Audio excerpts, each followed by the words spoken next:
قتل حسین اصل میں مرگ یزید ہے۔ اسلام زندہ ہوتا ہے ہر کربلا کے بعد۔ الحمدللہ رب العالمین والصلاة والسلام علی سید الانبیاء والمرسلین، اما بعد فاعوذ باللہ من الشیطان الرجیم، بسم اللہ الرحمن الرحیم۔ الصلاة والسلام علیک یا رسول اللہ وعلی آلک واصحابک یا حبیب اللہ، الصلاة والسلام علیک یا نبی اللہ وعلی آلک واصحابک یا نور اللہ۔ پیارے اسلامی بھائیوں اور مدری چینل کے ناظرین، آج پروگرام واقعہ کربلا لے کر ہم حاضر ہیں، اور نیت یہ ہے کہ اس پروگرام میں ہم واقعہ کربلا کو بیان کریں۔ اس کا طریقہ کار یہ ہوگا کہ ہم پہلے تو یہ جاننے کی کوشش کریں گے کہ یہ واقعہ کربلا ہوا کیوں تھا، بلکہ اس سے پہلے ہم امام حسین رضی اللہ عنہ کا مقام، ان کا مرتبہ، ان کا سٹیٹس کیا تھا، ان کے فضائل کیا ہے، کچھ وہ بھی سنیں گے، اور اس کے بعد ہم چلیں گے کہ what is the reason behind this, یعنی اس واقعہ کربلا کے پیچھے وجوہات کیا تھیں، اور پھر یہ سفر کیسے قدم بقدم آگے بڑھتا رہا، کیسے امام حسین کس وجہ سے آپ کو مدینہ منورہ سے مکہ پاک جانا پڑا، مکہ پاک سے پھر آپ نے کوفہ کا جو سفر کیا، کربلا کا جو سفر کیا، وہ کیوں کیا، اور اس کے بعد وہاں کیا واقعات پیش آئے۔ بڑے دل خراش واقعات ہیں، بڑے ہی جس کو کہیں کہ 1400 سال کا ببش گزر گئے ہیں، لیکن آج بھی دل غمگین ہو جاتا ہے جب ان واقعات کو سنتے ہیں۔ ہم میں سے بہت سارے ناظرین ایسے ہوں گے جن کے والدین، رشتہ دار دنیا سے چلے گئے ہوں گے۔ جب وہ دنیا سے گئے تو اس سال، بلکہ اگلے 4-5 سال تک کافی درد رہا، یاد آتی رہی، مگر آہستہ آہستہ وہ زخم، کہتے ہیں نا کہ وہ جو ہے وہ وقت جو ہے وہ سب سے بڑا مرہم ہوتا ہے۔ لیکن یہ ایک ایسا واقعہ ہے ناظرین کربلا کا کہ 1400 سال گزر گئے، مگر جب جب یاد آتی ہے دل غم میں ڈوب جاتا ہے کہ نواسہ رسول، جگر گوشہ بطول، امام حسین، امام علی مقام، امام عرش مقام رضی اللہ تعالیٰ کے ساتھ جو ظلم ہوا، جو زیادتی ہوئی، اور پھر صرف آپ کے ساتھ نہیں، آپ کے رفقا کے ساتھ، آپ کے گھر والوں کے ساتھ، یقیناً یہ واقعہ بڑا ہی دل خراش ہے۔ مگر ہم نے صرف واقعہ نہیں سننا، ہم انشاءاللہ کوشش کریں گے کہ اس واقعے سے اپنے لیے درس بھی لیتے جائیں گے، اپنے لیے میسیجز بھی لیتے جائیں گے، کیونکہ کئی بار شاید یہ واقعہ سنا ہوگا، لیکن ہمیں پتہ تو چلے کہ ہم نے کیا سیکھنا ہے، اس عظیم واقعے سے میں نے اور آپ نے کیا درس لینا ہے۔ میری گزارش ہے کہ خود بھی پروگرام کو اول تاخر دیکھیں، اپنے ہو سکے تو بچوں کو بھی ساتھ بٹھا لیں، کیونکہ جو ہماری نیو جنریشن ہے انفارچونیٹلی ان کو اب بہت سارے پوئٹری اور بہت ساری سٹوریز تو یاد ہیں، لیکن شاید کربلا کا انسیڈنٹ، کربلا کا واقعہ ان کو پورا نہیں پتہ، تو ہم شاید گھر میں بیان بھی نہیں کر پاتے۔ تو انشاءاللہ یہ بھی نیت ہے کہ جو ہماری نیو جنریشن ہے ان کو بھی ایجوکیشن ملے۔ تو اول تاخر پروگرام میں شرکت کیجیے گا، میرے ساتھ بہت ہی خوبصورت نعت خواں بھی ہیں ماشاءاللہ۔ تو ہمارے اس پروگرام کا آغاز ہم منقبت اہل بیت سے کرتے ہیں، اور پھر انشاءاللہ اس ٹاپک کو لے کر آگے چلتے ہیں۔ صلو علی الحبیب صلی اللہ تعالی علی محمد صلی اللہ علیہ وسلم۔ باغ جنت کے ہیں بہرے، مدح خانے اہل بیت، باغ جنت کے ہیں بہرے، مدح خانے اہل بیت، تم کو مژدہ نار کا اے دشمنان اہل بیت، تم کو مژدہ نار کا اے دشمنان اہل بیت، کس زبان سے ہو بیان عز و شان اہل بیت، کس زبان سے ہو بیان عز و شان اہل بیت، مدح گوئے مصطفیٰ ہے، مدح خانے اہل بیت، مدح گوئے مصطفیٰ ہے، مدح خانے اہل بیت، ان کی پاکی کا خدائے پاک کرتا ہے بیان، ان کی پاکی کا خدائے پاک کرتا ہے بیان، آیا تطہیر سے ظاہر ہے شان اہل بیت آیا تطہیر سے ظاہر ہے شان اہل بیت ان کے گھر میں بے اجازت جبرائیل آتے نہیں ان کے گھر میں بے اجازت جبرائیل آتے نہیں قدر والے جانتے ہیں قدر و شان اہل بیت قدر والے جانتے ہیں قدر و شان اہل بیت پھول زخموں کے کھلائے ہیں ہوائے دوست نے خون سے سینچا گیا ہے گلستان اہل بیت خون سے سینچا گیا ہے گلستان اہل بیت فاطمہ کے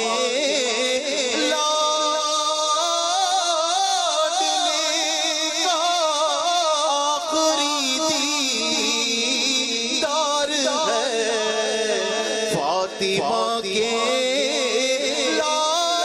لاڈلے کا آخری دیدار ہے حشر کا ہنگامہ برپا ہے میانے اہل بیت حشر کا ہنگامہ برپا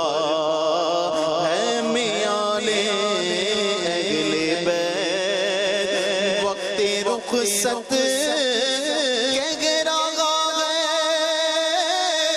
خاک میں ملتا سہاگ وقت رخصت گہرا ہے خاک میں ملتا سہاگ لو سلام آخری ہے بیوگانے اہل بیت ادب گستاخ کو سنا دے اے حسن بے ادب گستاخ کو سنا دے اے حسن یوں کہا کرتے ہیں سنی داستان اہل بیت یوں کہا کرتے ہیں سنی داستان اہل بیت باغ جنت کے ہیں بگرے مدح خانے اہل بیت تم کو مژدہ نار کا اے دشمنان اہل بیت. پیارے پیارے اسلامی بھائیوں، عاشورہ کا دن 10 محرم الحرام 10 محرم الحرام یقیناً ایک ایسا تاریخی دل خراش واقعہ ہوا ہے کہ جب بھی یہ دن آتا ہے ہمیں اس واقعے کی یاد دلاتا ہے، مگر شاید بہت سارے ویورز کو، بہت سارے ناظرین کو یہ نہ معلوم ہو کہ یہ دن فقط یہی واقعہ نہیں ہوا، مگر اس سے پہلے بھی اسلامی تاریخ کے بڑے امپورٹنٹ، بڑے ہی امیزنگ واقعات اس دن ہوئے. آپ ذرا سب سنتے جائیے گا کہ حضرت آدم علیہ نبینا علیہ الصلوۃ والسلام کی جو توبہ قبول کی گئی وہ دن 10 محرم الحرام کا تھا. حضرت آدم کی جو پیدائش ہوئی، دا برتھ ڈے آف سیدنا آدم علیہ الصلوۃ والسلام، وہ بھی 10 محرم. اسی دن انہیں جنت میں بھی داخل کیا گیا. اسی دن عرش کرسی، آسمان، زمین، سورج، چاند، ستارے اور جنت کو پیدا کیا گیا۔ آپ سوچئے کہ بیسکس آف دا ورلڈ جو ہیں وہ 10 محرم والے دن پیدا کیے گئے۔ سیدنا ابراہیم علیہ السلام خلیل اللہ ہیں، آپ کا جو برتھ ڈے ہے، آپ کی بھی جو پیدائش کا دن ہے وہ بھی 10 محرم الحرام ہے۔ پھر اسی طرح اسی دن حضرت ابراہیم علیہ السلام کو جو آگ سے نجات ملی تھی، جو آگ گلزار بنی تھی، وہ بھی 10 محرم کا دن تھا۔ یہی وہ دن تھا جب حضرت موسیٰ علیہ نبینا علیہ السلام اور آپ کی امت کو نجات ملی اور فرعون اپنی قوم سمیت غرق ہوا۔ حضرت سیدنا عیسیٰ روح اللہ علیہ نبینا علیہ السلام کی جو پیدائش ہے وہ بھی 10 محرم الحرام کو ہوئی۔ جو حضرت عیسیٰ علیہ السلام کو آسمانوں پر اٹھایا گیا ناظرین، that was also the day of Ashura, وہ بھی دن 10 محرم الحرام کا تھا۔ حضرت نوح علیہ السلام کے زمانے کے طوفان کو کون نہیں جانتا، مگر اس طوفان سے جو فارغ ہونے کے بعد ان کی کشتی کوہ جودی پر ٹھہری تھی، وہ دن بھی 10 محرم الحرام کا تھا۔ حضرت سلیمان علیہ السلام کی بادشاہت پوری دنیا میں مشہور ہے، مگر جو یہ بادشاہت، یہ ملک عظیم آپ کو جو عطا کیا گیا، وہ دن بھی 10 محرم الحرام تھا۔ حضرت یونس علیہ السلام کا واقعہ، جو مچھلی کے پیٹ میں آپ گئے، کتنا مشکل وقت آپ نے گزارا، مگر جو مچھلی کے پیٹ سے نکلنے والا دن تھا، یعنی اس مصیبت سے نجات کا جو دن تھا، وہ دن بھی 10 محرم الحرام ہی کا تھا۔ حضرت یعقوب علیہ السلام کی بینائی کا جو ذوف دور ہوا، پرانی واقعہ ہے کہ آپ کی بینائی میں جو کمزوری تھی وہ جو دور ہوئی، وہ دن بھی 10 محرم الحرام کا تھا۔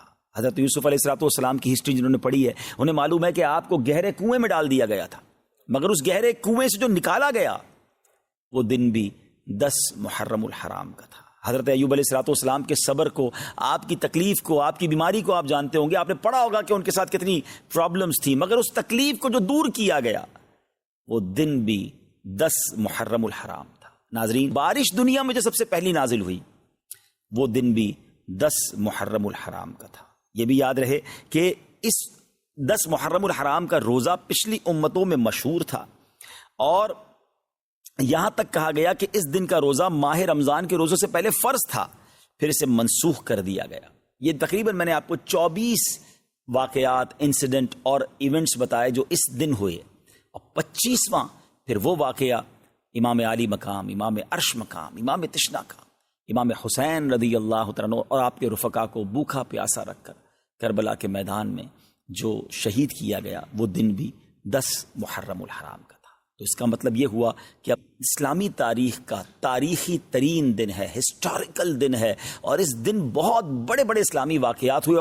اگر کسی کا ذہن ہو تو وہ سوچے کہ اس دن میں اللہ کی رحمت کو کس قدر پکار سکتا ہوں، کس قدر عبادت کر سکتا ہوں۔ جو رب حضرت یوسف کو گہرے کنویں سے نکال سکتا ہے، جو حضرت یونس کو مچھلی کے پیٹ سے نکال سکتا ہے، جو حضرت ایوب کی بیماری کو دور کر سکتا ہے، جو حضرت موسیٰ کے لیے عاشورہ کے دن فرعون سے نجات کے لیے دریائے نیل میں راستے نکال سکتا ہے، وہ رب کریم میری مشکلوں کو بھی دور فرما سکتا ہے، وہ رب کریم میرے لیے بھی رحمت کے دروازے کھول سکتا ہے۔ تو یہ دن ہم نے عبادت میں، رب کو پکارنے میں، اس کی بارگاہ میں التجا کرنے میں گزارنا ہے، اور اس کی بارگاہ میں اسی طرح التجائیں کرنی ہیں، تو انشاءاللہ ضرور کرم ہوگا۔ اب آئیے چلتے ہیں ناظرین، حضرت عیسیٰ علیہ السلام کو آسمانوں کی طرف اٹھایا گیا، وہ بھی یہ دن تھا، اور حضرت موسیٰ علیہ السلام کو جو فرعونیوں سے نجات ملی، وہ بھی آج کا دن تھا۔ اب ناظرین ہم چلتے ہیں یہ واقعہ، اس سے پہلے میں چاہوں گا کہ جن کے ساتھ یہ واقعہ پیش آیا ان کا مقام کیا تھا، ان کا مرتبہ کیا تھا، ان کا سٹیٹس کیا تھا۔ کوئی آرڈنری، کوئی نارمل پرسنالٹی نہیں ہے۔ یقیناً صحابہ کرام سبھی ہمارے سروں کے تاج ہیں، مگر امام حسین آپ تو نبی پاک کے گویا جگر کا ٹکڑا ہیں، اور پیارے آقا علیہ السلام کی ایسی احادیث ہیں کہ ہم سنیں تو ایمان تازہ ہو جاتا ہے، اور اہل بیت کی محبت دل میں اور بڑھ جاتی ہے۔ سید الشہداء سیدنا امام حسین رضی اللہ تعالیٰ عنہ کی ولادت جو ہے وہ 5 شعبان سن 4 ہجری کو مدینہ منورہ میں ہوئی۔ آپ علیہ السلام نے آپ کا نام حسین اور شبیر رکھا، آپ کی کنیت ابو عبداللہ اور لقب سبط رسول اللہ۔ یعنی سبت کہتے ہیں درخت کو، اور جس کی بہت ساری شاخیں ہوں. پھر اللہ پاک نے حضرت امام حسین کی نسل کو کتنی برکت دی، اور پوری جو یوں کہی کہ سید صاحبان جو ہے دنیا بھر میں وہ حسنی اور حسینی سید بنے. تو یہ ایسا درخت ہے جس کی شاخیں اللہ پاک نے کیسی عطا فرمائی، اور دنیا بھر میں اللہ نے نبی پاک کی گویا نسل مبارک کو ان سے آگے بڑھایا. پھر ریحانۃ الرسول، پیارے آقا علیہ السلام نے ان کو جنتی نوجوانوں کا سردار قرار دیا، یعنی دونوں کو، حضرت امام حسن امام حسین کو جنتی نوجوانوں کا سردار. پیارے آقا علیہ السلام ایک اور حدیث پاک میں ارشاد فرمایا، ان ابن عباس من احبہما فقط احبنی ومن ابغضہما فقط ابغضنی. جس نے ان دونوں یعنی امام حسن اور امام حسین رضی اللہ عنہما سے محبت کی، پیارے آقا فرماتے اس نے مجھ سے محبت کی، اور جس نے ان سے عداوت کی، ان سے دشمنی کی، وہ ایسا ہے جیسا اس نے مجھ سے دشمنی کی. ناظرین ذرا غور کیجئے، میرے آقا علیہ السلام ان کو اپنے پھول کہا کرتے، اور روایتوں میں آتا ہے باقاعدہ پھولوں کی طرح انہیں اسمیل بھی کیا کرتے، انہیں سونگھا بھی کرتے، انہیں چوما بھی کرتے. یہ وہ شخصیات ہیں جنہوں نے نبی پاک کے مبارک کاندھوں پہ سواری کی، اس لیے ان کو راکب دوش مصطفیٰ کہا جاتا ہے، یعنی جنہوں نے نبی پاک کے کاندھے پر سواری کی. پیارے آقا سجدے میں جاتے تو یہ شہزادے نبی پاک کی مبارک کاندھے پر آ جاتے، نبی پاک سجدہ طویل فرما دیتے، نبی پاک انہیں چوما کرتے. ایک اور میں خوبصورت بات بتاؤں، امام حسین، اندازہ ہو کہ وہ شخصیت کیسی ہیں کہ امام حسین رضی اللہ تعالیٰ وہ ہیں کہ دیکھیں ہمارے یہاں کوئی بچہ پیدا ہو، ہم سب سے پہلے کیا کرتے ہیں، کسی بزرگ کو ڈھونڈتے ہیں، کسی عالم دین کو ڈھونڈتے ہیں کہ کان میں ذرا اذان بھی دے دیں اور کوئی گٹی دے دیں. تہنیک کہلاتی ہے وہ، کہ وہ کوئی چیز میٹھی چٹا دیں یا کھجور چبا کے چٹا دیں، شہد چٹا دیں، تاکہ ابتدا اچھی ہو، سٹارٹ اچھی ہو. اچھی بات ہے، کرنا چاہیے، سنت بھی ہے. پیارے آقا علیہ السلام کی بارگاہ میں صحابہ لے کر آتے تھے. مگر آپ کو پتہ ہے کہ امام حسین رضی اللہ تعالیٰ کی سٹارٹ کیسے ہوئی، کہ جب آپ پیدا ہوئے نا تو نبی پاک علیہ السلام نے اپنی مبارک زبان امام حسین کے منہ میں دے دی. ٹرائی ٹو انڈرسٹینڈ، ناظرین ذرا سمجھیے کہ یعنی ان کی جو ابتدا ہے وہ نبی پاک کا لعاب دہن ہے. اچھا، اذان دینے کے لیے ہم کسی بزرگ کو بلاتے ہیں، امام حسین کے کانوں میں اذان کس نے دی؟ اللہ کا نام لیا اور آواز تھی حبیب خدا کی. یعنی پیارے آقا علیہ السلام نے امام حسین رضی اللہ عنہ کی کان میں اذان دی. محبت کا لیول دیکھیے کہ ایک بار نبی پاک علیہ السلام کے مبارک صاحبزادے حضرت ابراہیم رضی اللہ عنہ نبی پاک کی گود میں ہیں، اور گود میں دوسرے حصے پر امام حسین بیٹھے ہیں. جبریل امین آتے ہیں، عرض کرتے ہیں حضور دونوں میں سے ایک کو سلیکٹ کر لیں. اللہ دونوں میں سے ایک کو آپ سلیکٹ کر لیں، دونوں میں سے کوئی ایک رہے گا اور ایک نے دنیا سے جانا ہے. اب آپ کی چوائس ہے. نبی پاک کو گویا یہ اختیار دیا گیا.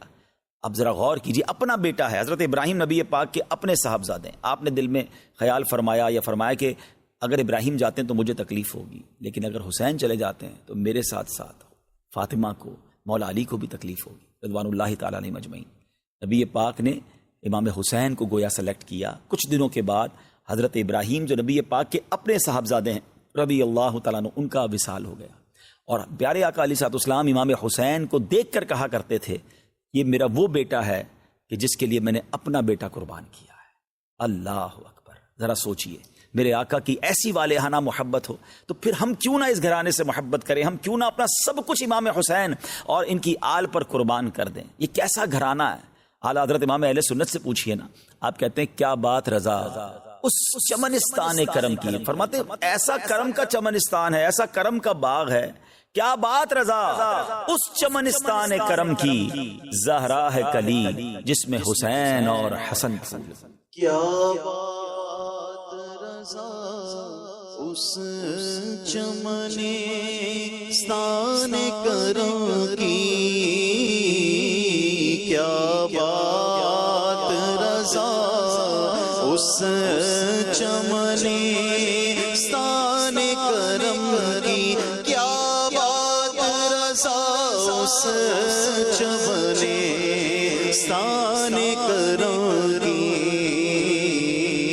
سہرا ہے کلی جس میں حسین اور حسن پھول، سہرا ہے کلی جس میں حسین اور حسن پھول. اب امید ہے کہ سچی بات تو یہ ہے کہ پھر بھی ہماری اوقات بھی نہیں ہے. ہماری اوقات کیا ہے کہ ان بڑی ہستیوں کا ہم ذکر کریں.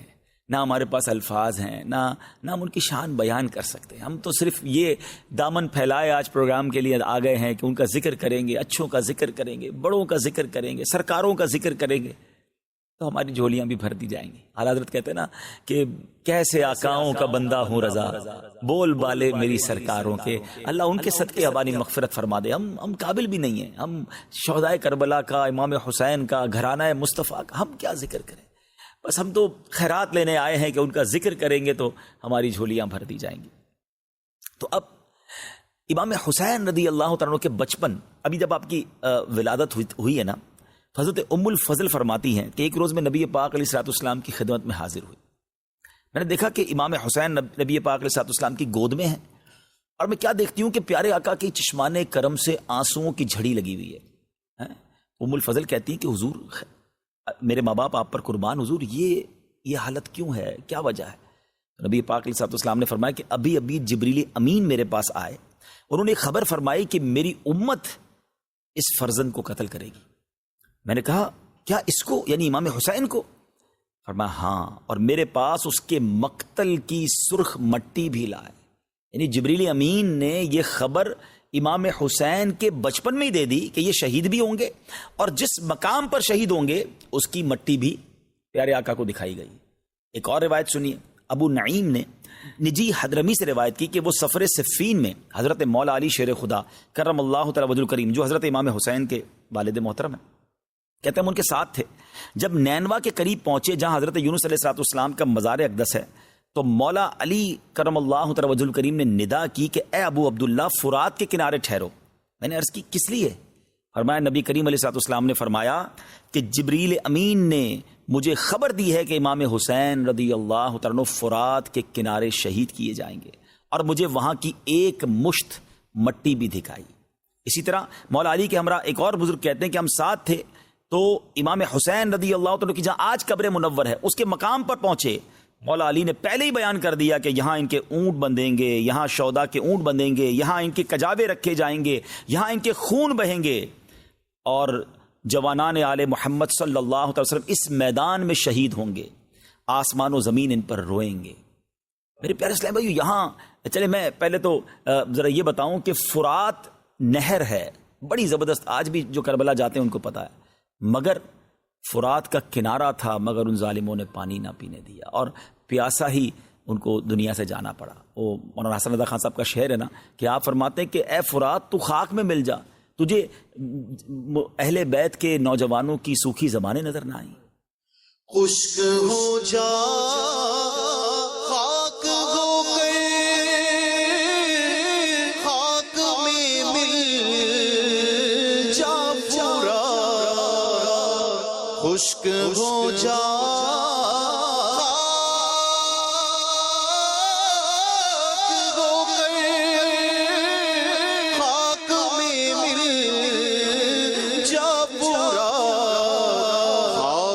تجھ پر دیکھ تو سوکھی زبانیں اہل بیت، خاک تجھ پر دیکھ تو سوکھی زبانیں اہل بیت.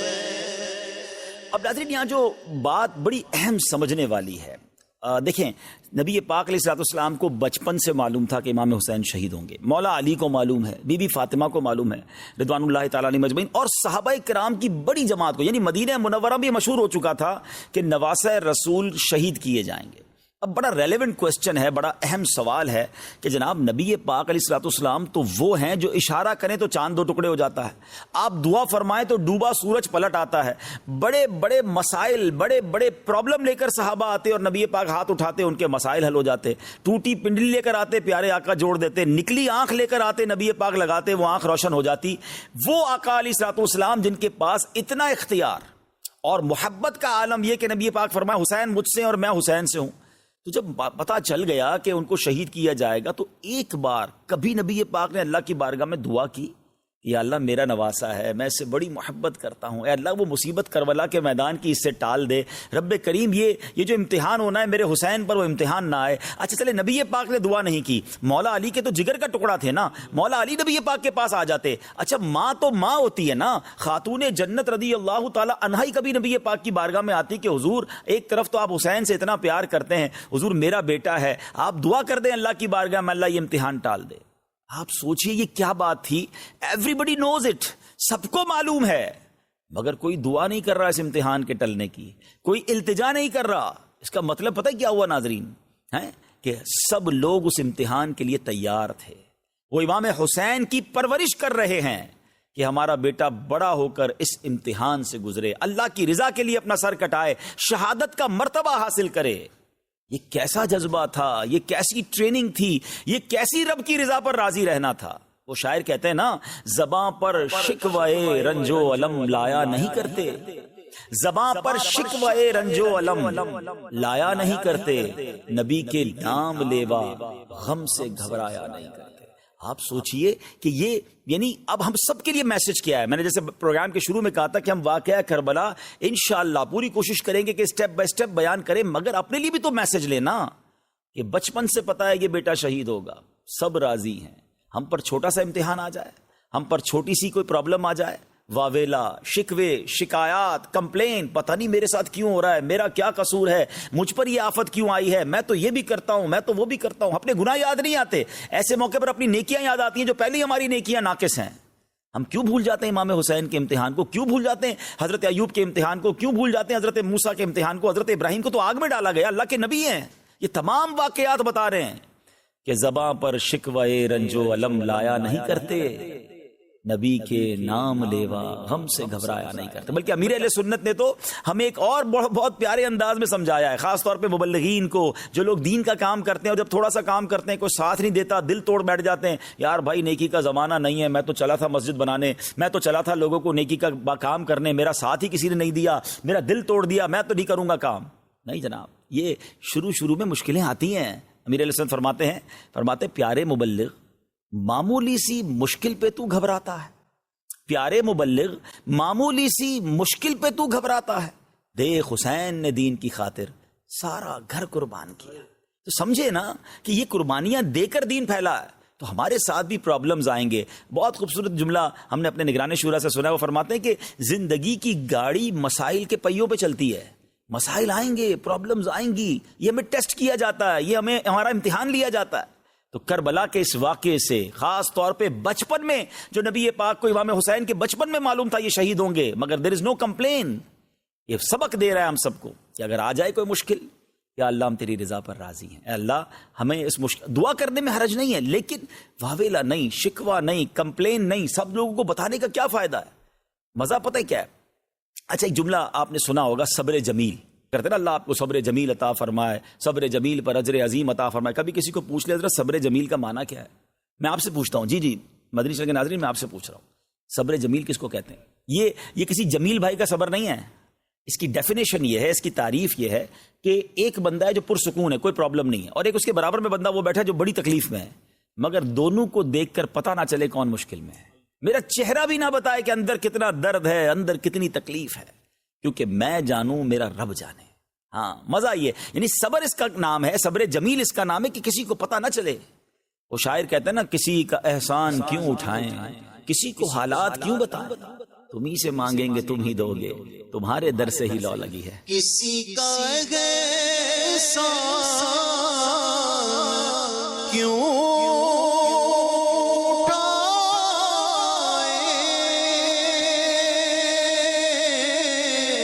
اور کسی کو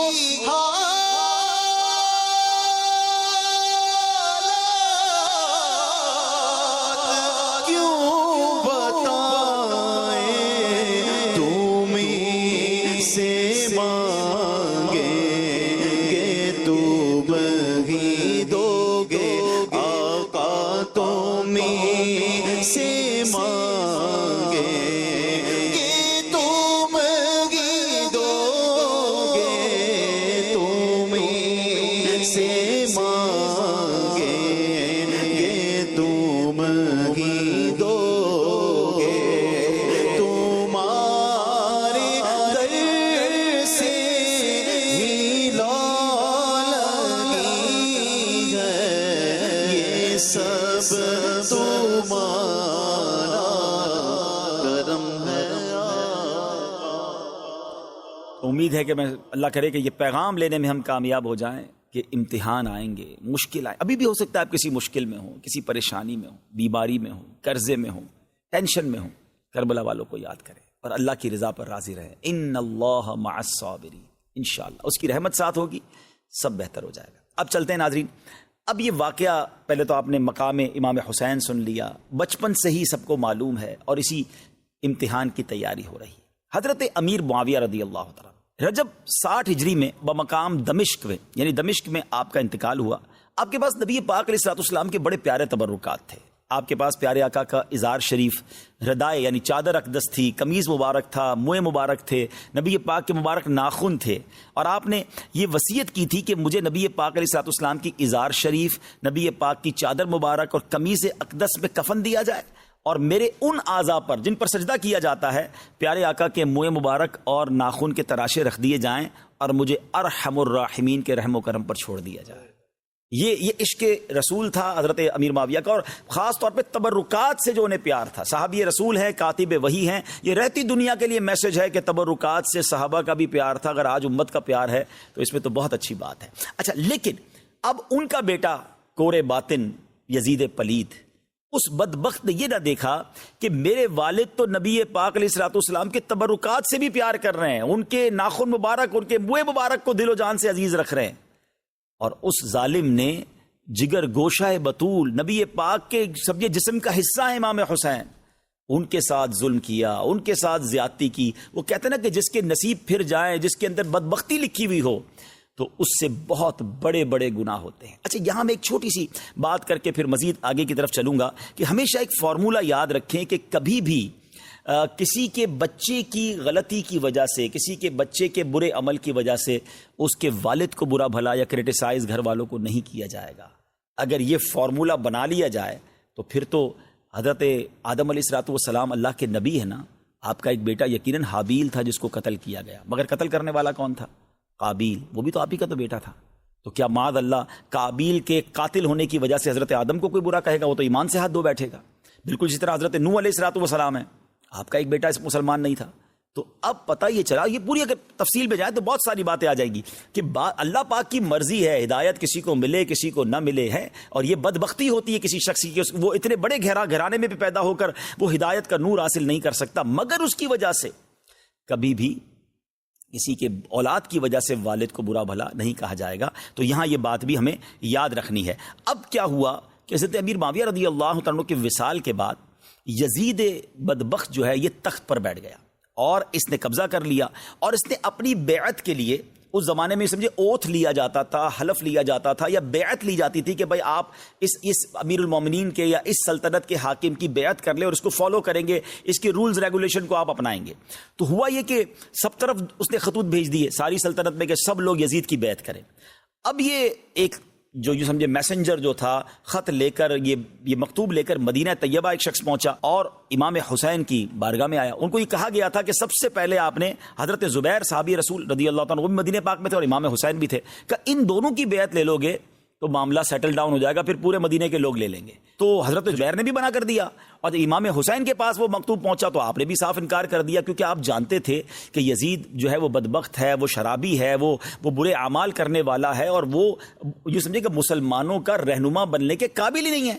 اچھا، امام حسین یہ بھی جانتے تھے کہ اگر یزید کی بات مان لی جاتی ہے پھر تو سمجھے کہ اس نے بڑے آفرز بھی دیے تھے کہ آپ کو اتنے پیسے، تو اتنی مراعات اور اتنی ساری چیزیں آپ کو دی جائیں گی اور آپ کی لائف بڑی لگژری کر دی جائے گی۔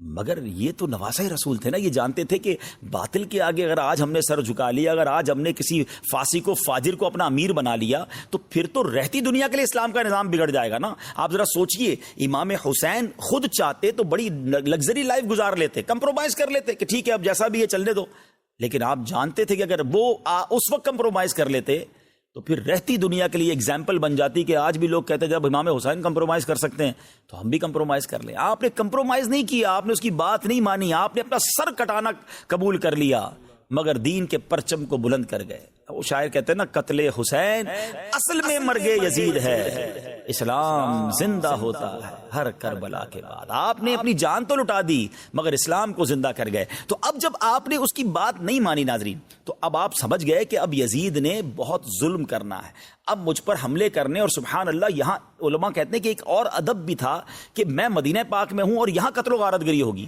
تو شہر مدینہ میں، میرے آقا کے شہر میں بد امنی نہ ہو، یہاں قتل و غارت گری نہ ہو، یہاں پر جو ہے نا وہ بے ادبی نہ ہو، تو بہتر یہی ہے کہ میں مدینہ چھوڑ کر چلا جاتا ہوں۔ اب ذرا سوچئے ناظرین، یہ مدینہ چھوڑنے کی بات پتہ ہے کون کر رہا ہے؟ میں اور آپ مدینے جاتے نا اور مدینے سے واپس آئیں تو دل پر قیامت ٹوٹ جاتی ہے۔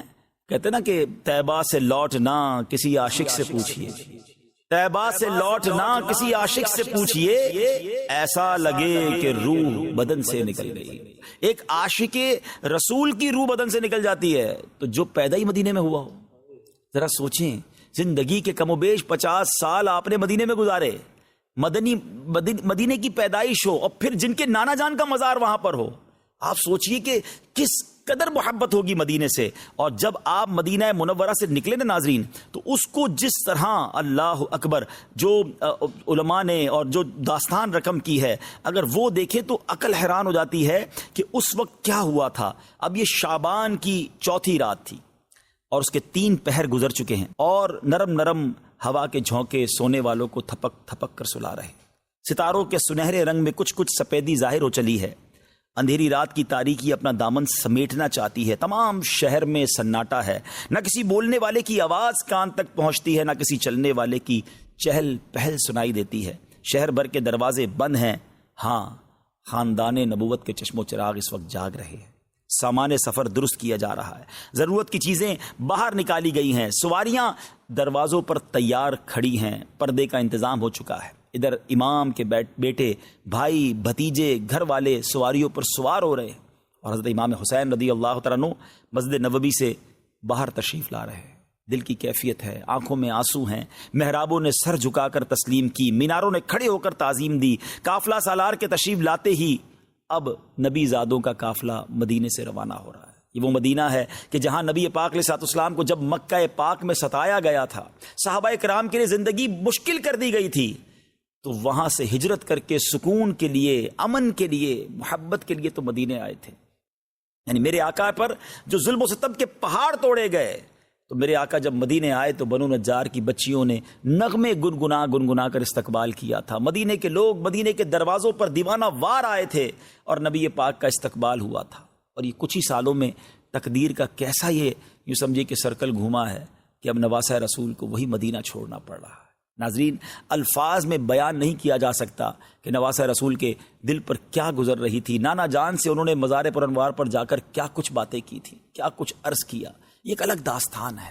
مگر اب یہ 4 شعبان المعظم مدینہ منورہ سے یہ قافلہ جو ہے یہ مکے کی طرف روانہ ہو رہا ہے۔ بہرحال اب نبی پاک علیہ السلام کی یہ شہزادے جو ہیں مکہ پاک پہنچ جاتے ہیں، اب مکہ پاک میں زندگی کے کچھ دن گزارتے ہیں۔ اس دوران ناظرین کوفی جو ہیں، جو کوفہ میں رہنے والے ہیں، انہوں نے لیٹر لکھنا شروع کیے، اور وہ لیٹر بڑی تعداد میں، سینکڑوں کی تعداد میں مکتوب آئے، اور ان کا لیٹر پتہ کیا تھا؟ وہ ہر بندہ یہ کہتا تھا کہ حضور ہم یزید کی بیعت نہیں کرنا چاہتے، یزید پلید ہے، یزید کے اعمال درست نہیں ہیں، وہ ہمارا امیر بننے کے لائق نہیں ہے، یا سیدی ہم آپ کی بیعت کرنا چاہتے ہیں، آپ نواسہ رسول ہیں، آپ خاندان رسول کے چشم و چراغ ہیں، آپ ہمارے پاس آئیے، ہم آپ کی بیعت کریں گے۔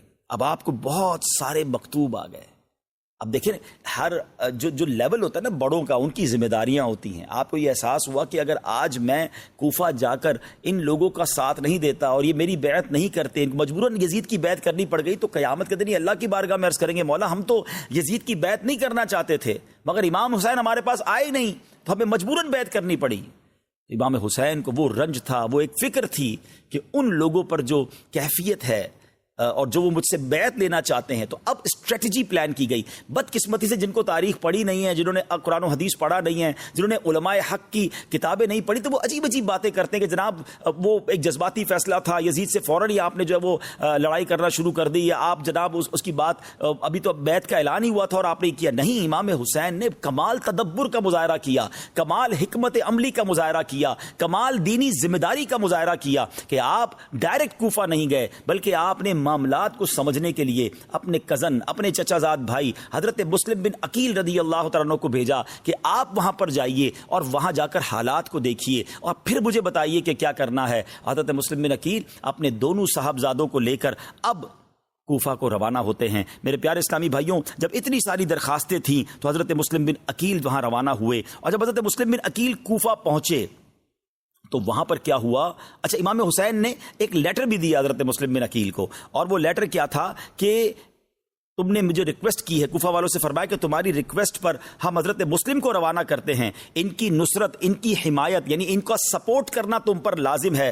حضرت مسلم اپنے دو فرزند محمد اور ابراہیم رضی اللہ تعالیٰ عنہما کو بھی ساتھ لے کر گئے، جو ان کے بڑے پسندیدہ بیٹے تھے۔ اور اب حضرت مسلم جب کوفہ پہنچے، آپ نے مختار بن ابی عبید کے گھر پر قیام فرمایا۔ اب جب جیسے ہی لوگوں کو پتہ چلا کہ حضرت امام حسین کے نمائندے آ گئے ہیں، حضرت مسلم بن عقیل آ گئے ہیں، تو جوگ در جوگ ازدحام جمع ہو گیا، رش جمع ہو گیا، اور تقریباً دیکھتے ہی دیکھتے کہ 12,000 لوگوں نے حضرت مسلم بن عقیل کے ہاتھوں پر بیعت کر لی۔ یعنی گویا حضرت امام حسین کے یہ نمائندے تھے، ان کے بہاف پر یہ بیعت ہو رہی تھی، تو انہوں نے فوراً بیعت کر لی، اور جناب بڑا ان کا ویلکم ہوا، بڑا ان کا استقبال ہوا۔ تو حضرت مسلم بن عقیل نے دیکھا کہ یہ کوفہ کے لوگ تو بہت سپورٹ کر رہے ہیں، بہت پیار کر رہے ہیں، everybody want to welcome Imam Hussain, وہ حضرت امام حسین کے اتنے چاہنے والے ہیں۔ تو آپ نے کیا کیا کہ حضرت امام حسین کو لیٹر لکھ دیا۔ اب جو ٹرننگ پوائنٹ ہے نا اس پورے واقعہ کربلا کا، وہ ذرا سمجھیے گا۔ حضرت مسلم بن عقیل نے ایک لیٹر لکھا کہ حضور یہاں تو حالات بڑے سازگار ہیں، اور 12,000 لوگ تو میری بیعت کر چکے ہیں، اور آپ کی آمد کے بڑے مشتاق ہیں، اور بہت محبت آپ سے کرتے ہیں، تو آپ ضرور تشریف لائیے تاکہ یہ لوگ اس یزید پلید سے جان ان کی چھوٹے، اور یہاں پر اسلام کی صحیح جو ہے وہ تعلیمات عام ہوں۔ تو سبحان اللہ، اب یہ مکتوب روانہ کر دیا گیا۔ یاد رہے اس زمانے میں انٹرنیٹ نہیں تھا، ٹیلی فون نہیں تھا، مکتوب لے کر لوگ ٹریول کرتے تھے، خط لے کر میسنجر کو جانا پڑتا تھا، اور وہ بھی گھوڑوں اونٹوں پر سفر تھا۔ تو بہرحال ایک مکتوب لکھ کر انہوں نے روانہ کر دیا۔ اچھا، آپ نے مکتوب روانہ کر دیا۔ اچھا، اس وقت جو کوفہ کے گورنر تھے نا، وہ حضرت نعمان بن بشیر رضی اللہ تعالیٰ صحابی رسول تھے۔ اچھا، انہوں نے کیا کیا کہ انہوں نے سارے معاملات کو دیکھا تو کوئی مخالفت نہیں کی، وہ جانتے تو وہ امام حسین سے وہ بھی محبت کرتے تھے، لیکن انہوں نے صرف یہ کہا کہ دیکھو جو تم کام کر رہے ہو نا، یہ یزید کو پتہ چلے گا تو وہ تمہارے بڑا خلاف ہو جائے گا، لیکن اس کے علاوہ کوئی روک ٹوک نہیں کی، بالکل ایک لینین سا معاملہ رکھا کہ ٹھیک ہے، وہ جو معاملہ ہو رہا تھا اس کو ہونے دیا۔ مگر اہل کوفہ میں سے کچھ بدبخت بھی تو تھے نا، انہوں نے یزید کو خط لکھا کہ نعمان بن بشیر جو ہیں صحابی رسول رضی اللہ تعالیٰ عنہ، یہ خاموش بیٹھے ہوئے ہیں، اور مسلم بن عقیل آ گئے ہیں رضی اللہ تعالیٰ عنہ، اور امام حسین کے نام پر بیعت لے رہے ہیں، اور یہ معاملہ تمہارے خلاف جا رہا ہے۔ تو جیسے یزید پلید کو یہ پتا چلا کہ یہ تو پاسا ہی پلٹ جائے گا، تو اب یزید نے کیا کیا کہ ابن زیاد جو ہے یہ بصرہ کا اس وقت والی تھا، اس کو کوفہ کا گورنر بنایا، اور فوراً کا تم وہاں پہنچو، اور حضرت نعمان بن بشیر رضی اللہ تعالیٰ کو سیک کر دیا، اپنی ذمہ داری سے فارغ کر دیا کہ اب آپ گورنر نہیں ہیں، اب کوفہ کے گورنر کون؟ اب ابن زیاد کوفہ کا گورنر ہوگا۔ اچھا، ابن زیاد ایسا مکار تھا کہ اس کو یہ تو پتہ چل گیا تھا کہ ہزاروں لوگ امام حسین کے چاہنے والے وہاں موجود ہیں، اور میں جا رہا ہوں ان کو روکنے کے لیے، ان کے خلاف کام کرنے کے لیے، تو میں کوفہ میں داخل کیسے ہوں گا؟ تو اس بدبخت نے پلان کیا اس نے بصرہ کے حجازی لوگ جو عرب کے لوگ ہوتے نا، اس والا حلیہ اپنایا، رات کو انٹری دی۔ اچھا، کوفہ میں یہ اطلاع تھی کہ خط تو لکھا جا چکا ہے، کسی دن بھی امام حسین آ جائیں گے، تو کوفہ کے لوگ رات کو جمع ہوتے تھے، دیکھتے تھے کہ کوئی آنے والا ہے تو ہم استقبال کریں۔ تو دیکھا کہ ایک عربی لباس میں شخص آ رہا ہے، ایک حجازی لباس میں شخص آ رہا ہے، تو لوگوں نے نعرے لگانا شروع کر دیے کہ امام آ گئے، وہ سمجھے کہ امام حسین آ گئے، مگر یہ تھا بدبخت ابن زیاد، اور یہ چھپتا چھپاتا گورنر ہاؤس میں داخل ہو گیا۔ یہ جیسے ہی گورنر ہاؤس میں داخل ہوا تو لوگوں کو سمجھ آئی کہ یہ تو امام حسین نہیں، یہ تو ابن زیاد ہے۔ اب اس ابن زیاد بدبخت نے ناظرین جو پلان کیا نا، وہ بڑا خطرناک پلان تھا۔ اب جیسے ہی ابن زیاد اندر گیا اور وہ اپنے گورنر ہاؤس میں چلا گیا، تو حضرت مسلم بن عقیل اس وقت ہانی بن عروہ کے مکان میں اقامت کر رہے تھے، یعنی ان کی رہائش ایک شخص تھا جس کا نام ہانی بن عروہ تھا، اس کے گھر میں آپ رہتے تھے۔ تو ابن زیاد نے کیا کیا کہ ہانی کو اپنے کارکنان بھیجے، فوج بھیجی، اور پہلے تو ہانی کو گرفتار کر لیا، یعنی جو ہوسٹ تھا، جس نے پناہ دی تھی یا جس نے رہائش دی تھی، اسی کو گرفتار کر لیا۔ اچھا، جیسے ہی گرفتار کیا، حضرت مسلم کو بھی پتہ چل گیا، تو آپ نے لوگوں کو کہا کہ چلو چلتے ہیں گورنر ہاؤس۔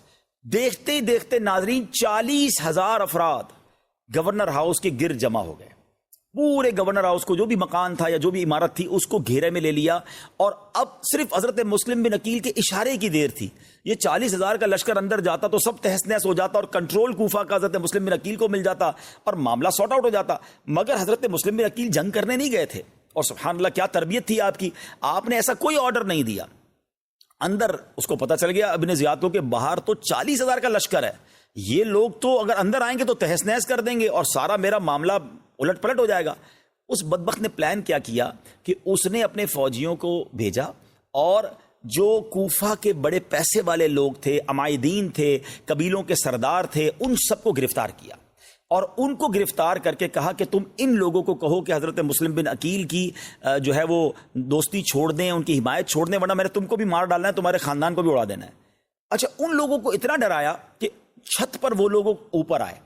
اب نیچے سمجھ لیں ذرا، امیجن کریں کہ ایک بڑا سا محل ہے یا بڑا سا گورنر ہاؤس ہے، اس کی چھت پر پورے کوفہ کے بڑے بڑے رئیس، بڑے بڑے قبیلوں کے سردار کھڑے ہیں اور نیچے 40,000 لوگوں کا لشکر ہے. حضرت مسلم بن عقیل بھی نیچے موجود ہیں.